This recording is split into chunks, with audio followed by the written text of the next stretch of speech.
Hello and welcome to another episode of Beer Man's No Bull Beer Reviews.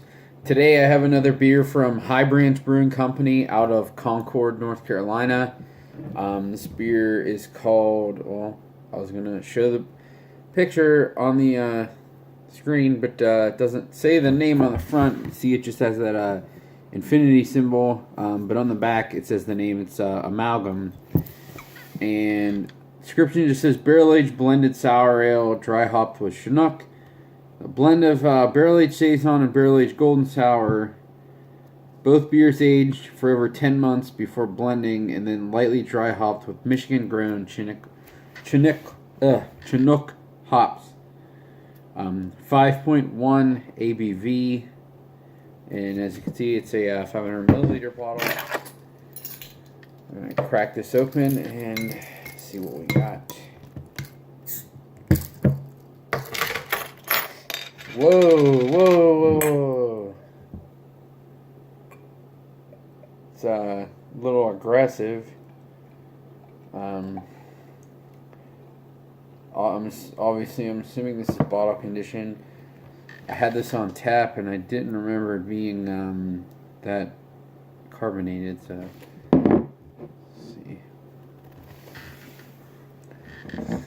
so yeah, as you can see, it pours a somewhat cloudy golden color with a pretty small white head.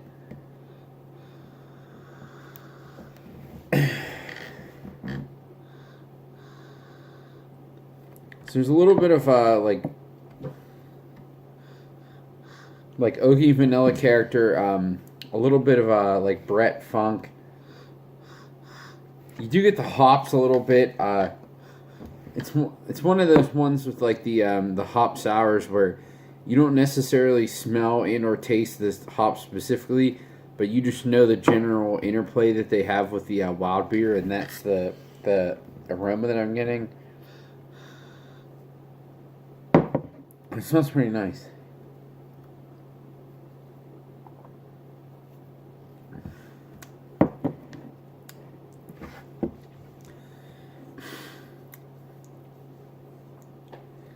I will say, now, I don't know exactly, what the base beer was, or it says it's a blend of two different things, but I don't know exactly what the bases of this are, but I'm assuming the saison side is probably like the base beer for, it might be like Norway Hill is what I'm thinking. And I've had like a golden sour recently there, so I'm guessing it's kind of a blend between those two. And, I was expecting this to lean either one way or the other, really. To be more of like the more tart golden sour ale or more of like the more funky, bready, oaky saison.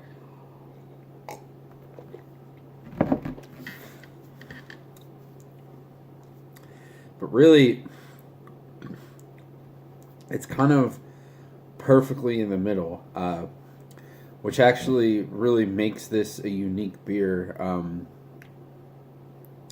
and something that is its own thing and not just like a mishmash of. Obviously, it is a mix of the two, but it doesn't seem like a poorly put together thing where one's dominating whatever. It seems like it was put together with a purpose and it actually worked, and it created its own thing.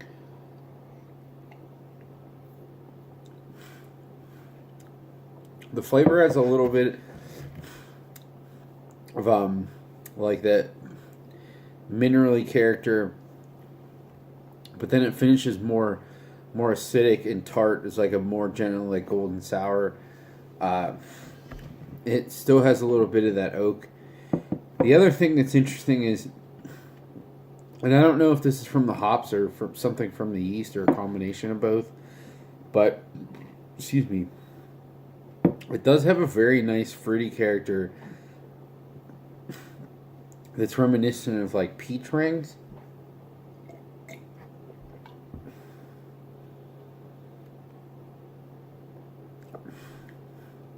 It's kind of reminding me of Pizza Boy. I don't think they ever packaged any of them, which is a damn shame because some of them were absolutely awesome. But they did a series of hopped sour beers, but they, as far as my knowledge is, and based on what they tasted like, I don't think they were kettle sours. I think they were actual, like, long-term sours, but then they were dry hopped with different. They had like different single hop ones, and they were just called Hop Tart, like Pop Tart. But the one, oh, that's right. Okay, no, I'm thinking about it. So not only were they dry hop sours, but they were aged in different wine barrels, because the name of each one was like a specific type of wine. The one I had that was absolutely mind blowing. That was my favorite beer from them. Sans maybe the Sunny Side Up was the Columbard one. It was so freaking good, and that actually has made me think about trying to start homebrewing and doing. Oh, I mean, I had to do homebrew, but trying to make a homebrew that was similar to that, where I make a really clean sour beer and then dry hop it and then try to. I mean, I don't have wine barrels, but I could get like wine soaked oak chips or something like that to try to get anywhere close to emulating that. This honestly is closer to that than I've had in a long time. It's really, really reminding me of that, and it's just really good stuff.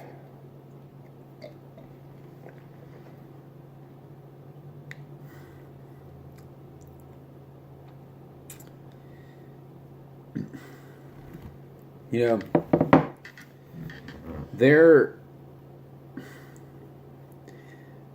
High Branch is one of those breweries to me that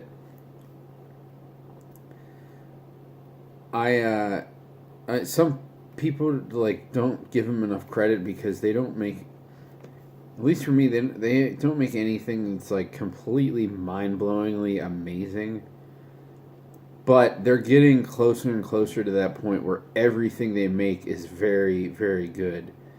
And to me, that is way, way more important than a brewery making like a couple beers that are like mind blowing, but then the other stuff is just mediocre to good at best. If you can just constantly put out really great beer that I would want to drink all the time, and I can easily, trust buying anything that you put out without trying it on tap first, that says to me more than, oh, well, we make these one or two beers that are fantastic, but everything else is kind of meh,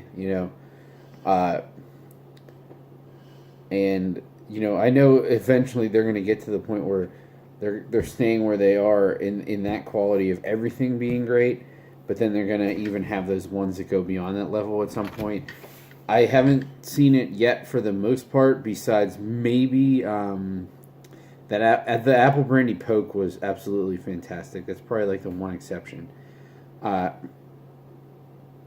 they're getting there, and they're progressing, and they're getting better and better with everything they do. And I'm very happy to support them, and I can't think of a better brewery that I would want to spend my money on locally. I can think of one that's like I would consider Resident Culture even, but I don't know that I can't think of one that's significantly better. So I really appreciate what they're doing. This is another example of something that's just super clean and easy to drink and just really tasty. I think it's pretty obvious to what I've been saying, but I've been crushing through this glass too. It's so easy to drink. It's only 5.1%, which is awesome. But on my scale of buy, drink, dump, this is definitely a buy. This was either $11 or $12, which for the quality of this is absolutely worth it. Absolutely. I would not think twice about buying more of this. If they still have some, the next time I go there, I'm probably going to get more, because I did like it on tap a good bit, but this being bottle conditioned, I just didn't remember I thought the tap version had just more hop flavor or more acidity This is kind of like less of both of those things, but where it lacks in those, it makes up for in like complexity of the like funk and the I'm assuming there's Brett in it or whatever, and the oak and the funk. It makes up for it in that. So I actually prefer that more than just straight sour or straight hops anyway. So this is definitely a buy for me. Look out for any new sour stuff that they're doing. Has been really good, so I can't wait to see what they do next. But I think that's all I got on this one. Please like, comment, subscribe. Let me know what you think, and I look forward to do the next one. Thanks.